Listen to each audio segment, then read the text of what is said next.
The ship appeared on day 12. Pell saw it first. A bright light descending through the pale sky, engines burning against the cold atmosphere.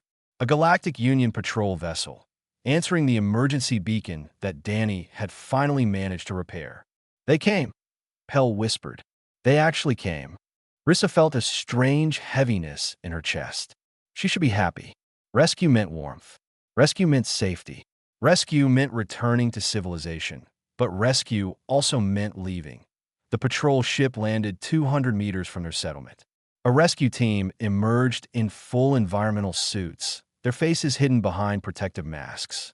They moved carefully across the ice, expecting to find bodies. Instead, they found a village. The team leader stopped and stared at the ice structures, at the smoke rising from a ventilation hole, at the four figures standing together, watching the newcomers approach. Survivors. The leader's voice crackled through her helmet speaker. You're all alive? All four of us, Danny confirmed. Welcome to our home. The rescue captain's name was Yenna. She was an old Corvani, a bird-like species with feathers that had turned gray from decades of service. She had rescued hundreds of crash survivors over her career. She had never seen anything like this. Your shelter, she said, examining the ice walls with professional eyes. This construction is remarkable. Thank you, Grudik said proudly. I built most of it in your food stores. You have enough supplies to last weeks. The ice burrowers are quite filling, Rissa explained, and the algae provides good nutrients. Yenna turned to Danny. You did this? You kept them all alive. We kept each other alive, Danny corrected. I just showed them how. The captain shook her head slowly. I've seen trained survival experts die in better conditions than this. You had nothing. No equipment, no supplies, no heating technology.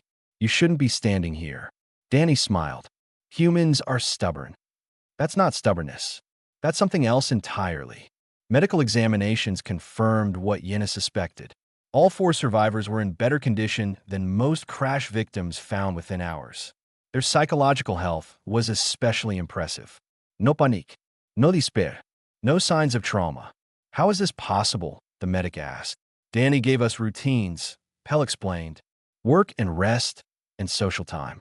He kept our minds healthy while keeping our bodies alive. Yenna made notes in her report. She wrote, the human didn't just keep them alive. He gave them purpose. The time came to board the rescue ship. Rissa stood at the entrance, looking back at their ice village. 12 days of struggle and growth and unexpected happiness. She didn't want to leave. Grudik stood beside her, his four arms hanging loosely. He had no hive to return to, no home waiting among the stars. The ice village was the first place he had belonged since his exile. Pell lingered near their sleeping area. Their leaves had started turning green again, their body recovering now that rescue had arrived. But something in their eyes suggested they weren't ready to go. Danny watched his strange family prepare to scatter across the galaxy. He watched them hesitate at the ship's door. He watched them look back at the frozen landscape with longing that he made his decision. Captain, Danny called out. I am staying. Yenna turned sharply. Excuse me. I'm not leaving. I want to stay here. That's impossible. This planet is uninhabitable. We've been inhabiting it for 12 days. The Galactic Union won't authorize permanent settlement on a Class 5 death world. Danny crossed his arms. Then I'll be an unauthorized settler. Rissa's heart jumped. She looked at Danny, then at the ship, then back at Danny. She stepped away from the rescue vessel.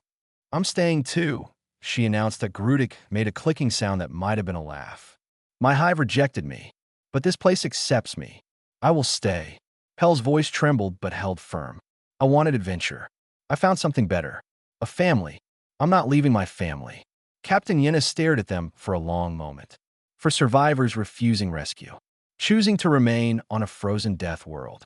It violated every protocol she knew, but she was old. She had seen many things, and she recognized something in these four beings that she rarely encountered. She saw belonging. I will register your settlement as an official colony, Yenna said finally. Kelvos, 9 will have its first permanent inhabitants. Danny extended his hand in the human gesture of agreement. Thank you, Captain. Yenna took his hand and shook it firmly. "Take care of each other," she said, "and try not to die." The paperwork would be tremendous.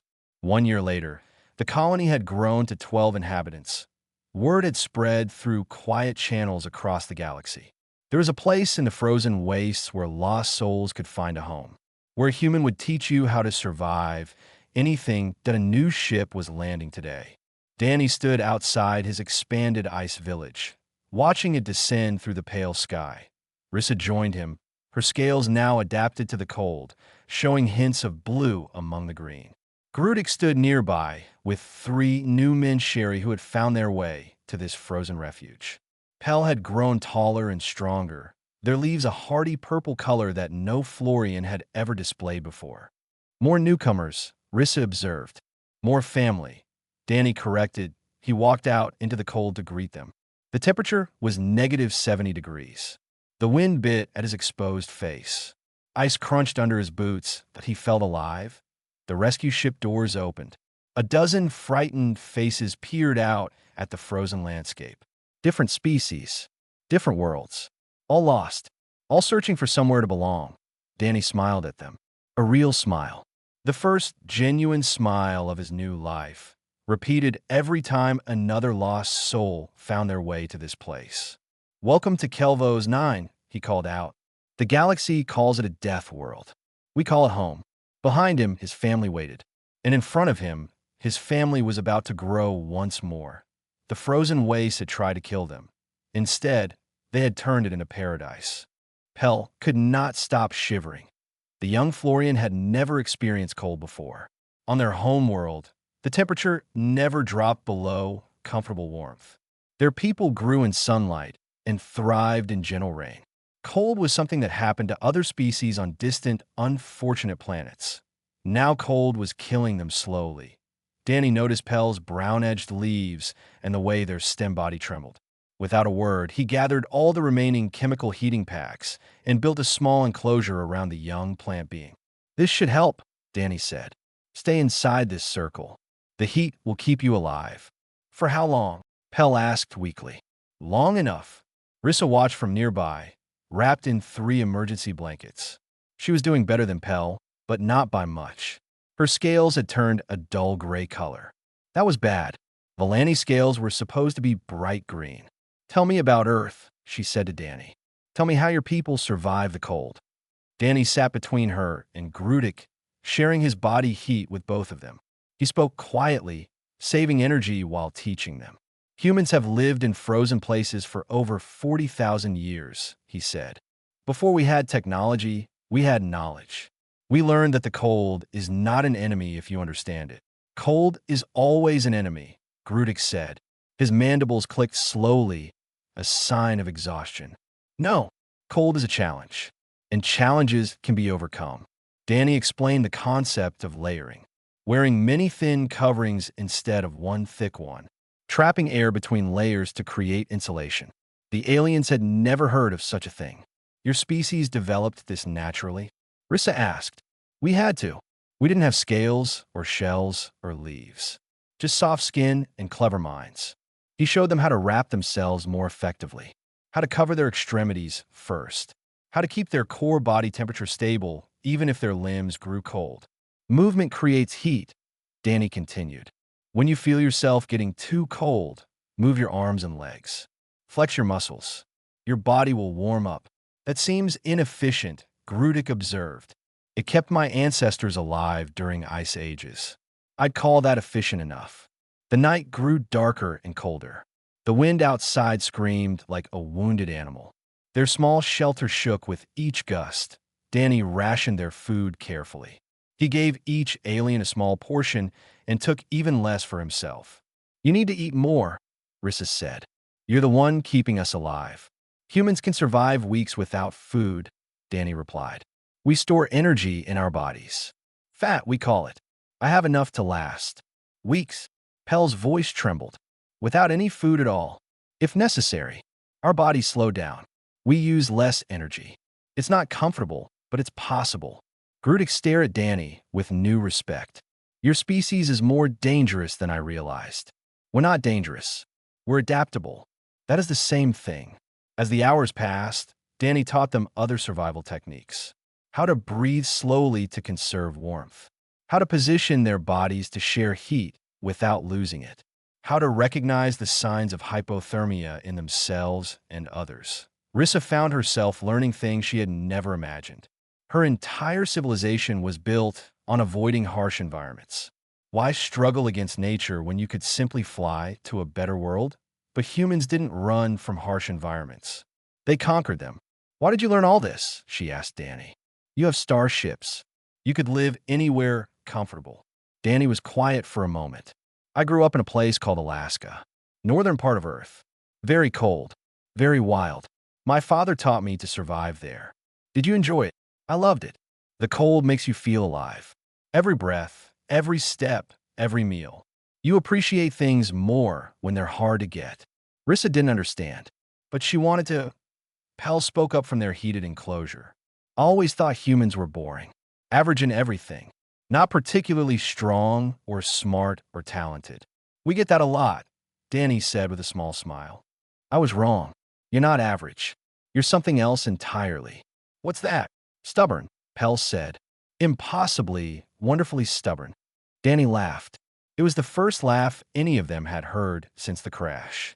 It sounded strange in the frozen darkness. That's the nicest thing anyone's ever said about my species.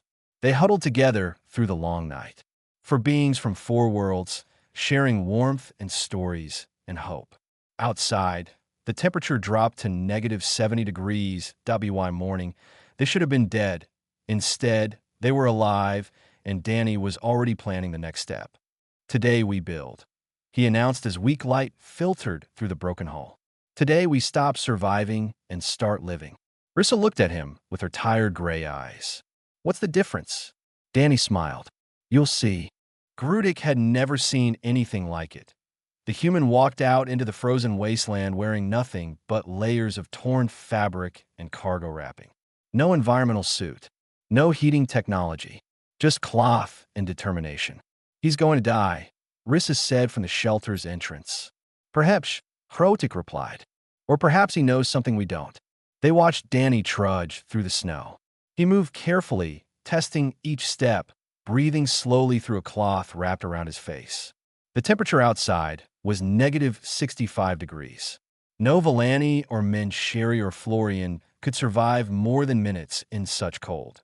Danny stayed out for 2 hours. When he returned, his face was red and frost clung to his eyebrows. But he was smiling and carrying something in his arms. Look what I found, he said. He opened his hands to reveal small, wriggling creatures. They looked like white worms with too many legs. Ice burrowers, Danny explained. They live under the snow, probably survive by eating frozen algae, which means there's frozen algae here too. You want us to eat worms? Rissa asked, horrified. I want us to survive. These have protein. Protein keeps us alive. He also brought back something else. A chunk of blue-green ice that smelled faintly of vegetation. Frozen algae, he said proudly. We can melt this and eat it. It won't taste good, but it'll give us nutrients. Grudik examined the wriggling creatures with his compound eyes. His species had faced extinction once long ago. They had survived by eating things that other Mensheri consider beneath them. He understood what Danny was doing. I will eat first, Grudik announced, to show the others it is safe. Danny nodded with respect. Thank you. Over the next few days, Danny transformed their situation. He didn't just find food. He created systems. First, he dug a hole in the ice and found liquid water beneath. The planet's internal heat kept deeper layers from freezing solid. Danny built a covered access point and declared it their well. Fresh water, he said. We won't die of thirst. Then he built tools. He bent metal from the ship into a cutting blade. He twisted electrical wires into fishing line. He created hooks from broken clasps and buckles. What are you doing? Pell asked, watching from their warm enclosure. Making a fishing pole, Danny said. Some of those ice burrowers are bigger than others. We can catch them like fish. You've done this before. Not exactly this, but humans have been fishing through ice for thousands of years. The principle is the same. His first catch was a creature the size of his forearm. It was ugly and slimy and had mandibles that snapped at his fingers. He killed it quickly, cleaned it with his improvised blade, and cooked it over a small fire made from chemical fuel. The smell of cooking meat filled their shelter. Rissa's stomach growled. She had not eaten properly in 3 days. "It's ready," Danny said, dividing the creature into 4 portions. Grudic ate without hesitation. Pell nibbled carefully, their plant biology not designed for meat, but accepting it anyway. Rissa held her portion and stared at it. "I am Valani," she said quietly. "We do not eat primitive food. We have synthesizers. We have cultured proteins. We do not hunt." Danny didn't argue. He just waited. Rissa looked at the cooked meat. Then she looked at Danny, who had walked through deadly cold to find it. She looked at Grudic, who had swallowed his pride to eat first. She looked at Pell, who was forcing their body to accept something it was never designed for. She took a bite. It was the best thing she had ever tasted. That Danny's next project was even more ambitious. He walked far from the ship and began digging into a snowdrift. What was he building now? Pell asked. They had started helping with small tasks, wrapping supplies, and monitoring the water hole. Grudic watched the human dig. "I believe he's making a cave." "A cave in the snow?" "Yes. I read about this in human cultural files. They call it an igloo. Snow traps air. Air holds heat. A shelter made of snow can be warmer than a shelter made of metal. That makes no sense. Human survival techniques rarely make sense. They just work." Danny built a snow cave large enough for all 4 of them. When it moved inside, Rissa gasped. The temperature was almost comfortable. "How is this possible?" she asked. Danny was already starting the next project. "Snow is an insulator. Earth animals figured this out. They bury themselves in snow to survive winter. Humans learned from them." He gave each alien a task.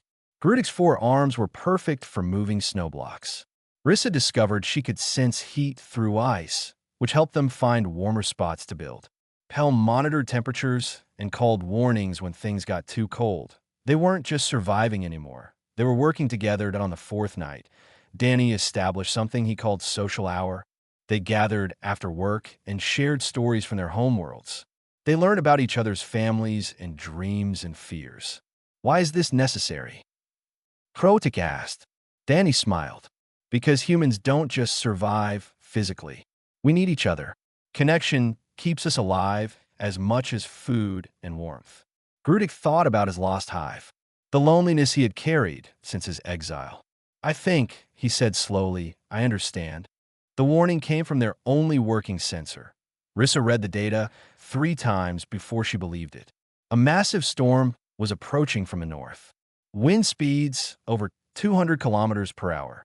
Temperature drop of another 40 degrees. "Danny," she called out with fear in her voice. "You need to see this." Danny studied the readings. His face went serious. Not scared, Rissa noticed. Just focused. "How long?" he asked. 6 hours. Maybe less. Danny looked at their shelter, the snow cave, and the repurposed ship sections. It had kept them alive for 5 days. But it would not survive this storm. "We need to go deeper," he said. "Much deeper." He grabbed his digging tools and started work immediately. Grudic joined him without being asked. Together, human and insectoid carved through frozen earth like their lives depended on it. Because they did. Rissa helped where she could. Pell monitored the approaching storm and called out updates. The wind was already picking up. Danny worked for 16 straight hours. Rissa watched him with growing concern. He didn't eat. He barely drank. His movements became slower, clumsier, but he refused to stop. "You need to rest," she finally said, blocking his path. "No time. You'll die if you keep going like this." Danny looked at her with exhausted eyes. "Then I'll die working, but you 3 will be safe." "Why?" Rissa demanded. "Why do you care so much about us? We're strangers. Different species. You owe us nothing." Danny was quiet for a moment. Then he spoke softly. "Humans have something called adrenaline. When people we care about are in danger, our bodies push past their limits. Pain, exhaustion, even fear. We ignore it all. You care about us. You're my crew now. My responsibility. On Earth, we have a saying, no one gets left behind." Rissa stepped aside and let him continue working. But she picked up a tool and worked beside him. The storm hit 2 hours earlier than predicted. They barely made it into the deep cave before the wind began screaming. Above them, they heard their ship being torn apart. Metal groaned and shattered. Everything they had salvaged was destroyed in minutes. Inside the cave, they huddled together in complete darkness. Is everyone alive? Danny's voice came through the blackness. I am here, Grudik answered. Present, Pell whispered weakly. I'm okay, Rissa said, though she wasn't sure that was true. The temperature continued to drop. Even in the deep cave, the cold crept in. Pell's leaves turned completely brown. Their breathing became shallow. Danny crawled to the young Florian and wrapped his body around them. His human warmth was the only thing keeping Pell alive. Talk to me, Danny said into the darkness. Everyone, tell me something you've never told anyone. Why? Krotik asked. Because talking keeps us awake. And awake means alive. Rissa spoke first. I was running away from an arranged marriage. My family chose a mate for me. Someone powerful and cruel. I would rather die in the cold than go back to that life. You won't have to, Danny said. You're free now. Krotik was next. I was exiled from my hive for questioning the queen's decisions. Among my people, that is the worst crime. I've been alone for 3 years. You're not alone anymore, Danny said. Pell's voice came weak and trembling. I just wanted adventure. My people live safe, boring lives. I wanted to see the galaxy, to feel something real. Is this real enough for you? Danny asked gently. More than I ever imagined. They turned to Danny. Waiting. He was silent for a long time. When he spoke, his voice was different. Softer, sadder. My wife died 4 years ago. A disease we couldn't cure in time. After that, Earth felt empty. Everything reminded me of her. So I joined a cargo crew and ran away to the stars. Did it help? Rissa asked. No. But tonight, for the first time since she died, I don't feel alone either. The storm raged for 2 days. They survived on body heat and melted ice and the few supplies Danny had carried into the cave. They talked and slept and talked some more. They learned each other's languages and songs and stories. When the storm finally passed, they emerged to a changed world. The ship was gone completely, buried under mountains of snow. Everything they had built was destroyed. Rissa felt despair wash over her. All that work, all that struggle, for nothing. But Danny was already looking around with calculating eyes. Good news, he said. The storm compressed the snow. It'll be easier to build with now. Build. Grudik stared at him. We lost everything. Not everything. Danny gestured at the 4 of them. We're still here. And that means we can start again. Pell took a shaky step forward. Their leaves were still brown, but their eyes were bright. I thought cold meant death, they said. You've shown us it can mean something else entirely. What's that?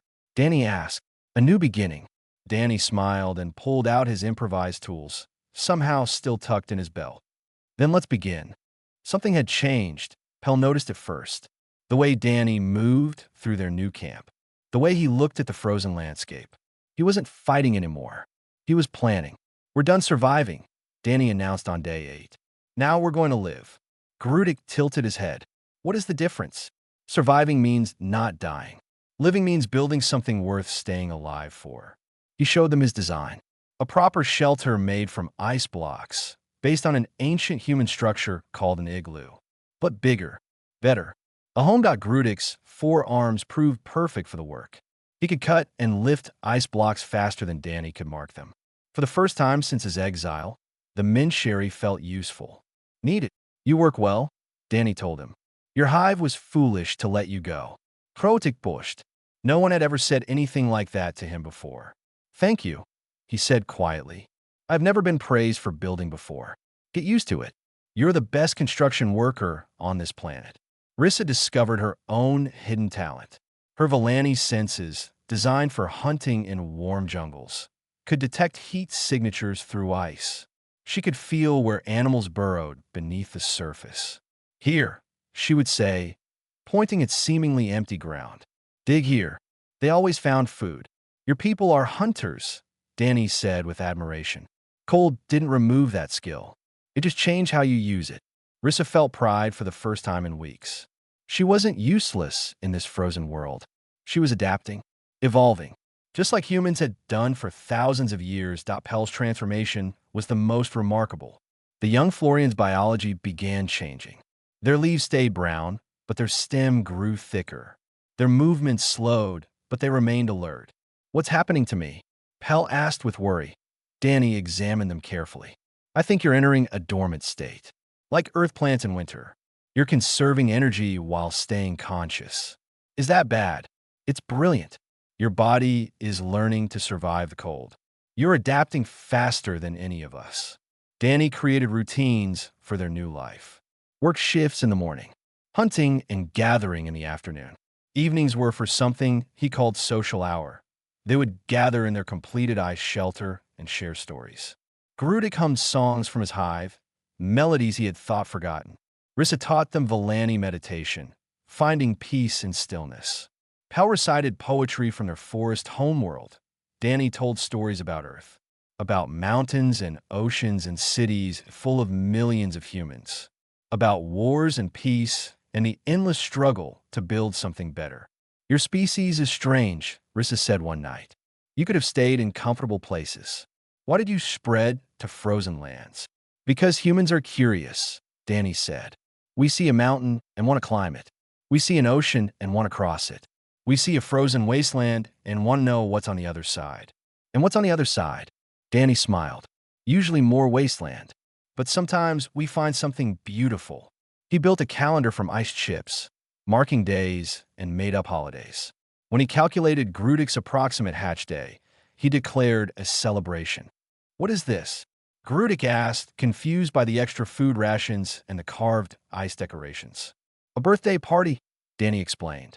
"Humans celebrate the day we were born. We give gifts and eat special food and tell the person how glad we are they exist." Grudik was silent for a long moment. In his hive, individual births were not celebrated. Workers hatched by the hundreds. No one was special. "You're glad I exist?" he asked. "Of course. We wouldn't have this shelter without you. We'd probably be dead." Rissa raised a cup of melted ice. "To Hrotik, the best builder on this planet." "To Hrotik," Pell echoed. The Mensheri's mandibles trembled. He tried to speak, but couldn't find words. Danny put a hand on his shoulder. "You don't have to say anything. Just know that you belong here. With us." That night, Grudik hummed his hive songs louder than ever before. And somewhere in the melody, Rissa heard new notes. Notes that sounded like hope. Days passed. Their settlement grew. They had food stores, water supplies, and a shelter warm enough to survive any storm. On day 11, Danny stood outside alone, watching the frozen sunset paint the ice in shades of pink and gold. Rissa joined him. "What are you thinking?" "I'm thinking this is beautiful," he said. "I'm thinking I could stay here forever." "Do you want rescue to come?" Danny was quiet for a long time. "Part of me does," he admitted. "But another part hopes they never find us. This place, this group, it feels like something I've been searching for my whole life." Rissa took his hand. Her scales were cold, but his warmth spread through her. "Then stay," she said. "When rescue comes, stay." Danny looked at her with surprised eyes. "Would you stay with me?" Rissa smiled. It was the first real smile she had given since the crash. "Yes," she said. "I would." The ship fell from the sky like a burning stone. Rissa watched through the observation window as the white planet rushed up to meet them. She had never seen so much ice in her life. Her reptilian scales already felt cold just from looking at it. The crash was violent. Metal screamed. Bodies flew. When everything stopped moving, Rissa found herself pinned under a fallen cargo container. She could not feel her tail. "Help!" she called out weakly. "Someone help me." Heavy footsteps approached. Then the container lifted away from her body. A human face appeared above her. Danny Kowalski, the cargo specialist. His brown hair was covered in dust, and a cut bled above his eye. But he was smiling. "You're okay," he said. "Can you move your legs?" She could. Barely. Danny helped her stand, and they looked around the destroyed cargo bay. 3 bodies lay still on the ground. The captain, the navigator, the engineer, all dead. "Over here!" A clicking voice called out. They found Grudik, the 4-armed insectoid, trapped under debris. Danny freed him too. Together, the 3 of them searched the ship and found Pell, the young plant being unconscious but breathing in what remained of the medical bay point for survivors. That was all. Danny checked the ship's systems while Rissa held Pell's leafy hand. The news was bad. No communication array. Minimal food supplies. The heating system was failing fast. "We are going to die," Grudik said. His species did not believe in false hope. "This planet is listed as uninhabitable. -80 degrees. No rescue will come looking here. Then we send a signal they can find," Danny said. "The equipment is destroyed. Then we fix it." Grudik made a sound that might have been a laugh. "You humans, always fighting the impossible. That's how we survive," Danny said simply. The temperature inside the ship dropped quickly. Rissa could feel her blood slowing. Her species needed warmth to function. Cold meant death. Every Villani child learned this truth before they could walk, but Danny did not seem worried. He moved through the ship with purpose, pulling insulation from walls and tearing fabric from seats. He sealed broken windows with frozen cargo. He found chemical heating packs in an emergency kit and activated them. "Everyone into the cargo bay," he ordered. "Now." "The cargo bay has the largest breach," Grudik protested. I sealed it, and it's the most insulated section. We're going to make it smaller and warmer." They watched as Danny built walls from cargo containers, creating a tiny room within a larger space. He lined the floor with insulation and hung emergency blankets from the ceiling. "This is your plan?" Rissa asked. "A small box. Small spaces hold heat better," Danny explained. "Where I come from, we learned this a long time ago. Earth has frozen wastelands too. My ancestors survived them with less than what we have right now." Rissa did not believe him.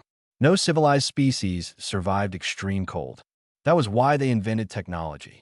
That was why they built ships that traveled to warm worlds. But she was too cold to argue. They crowded into Danny's small shelter.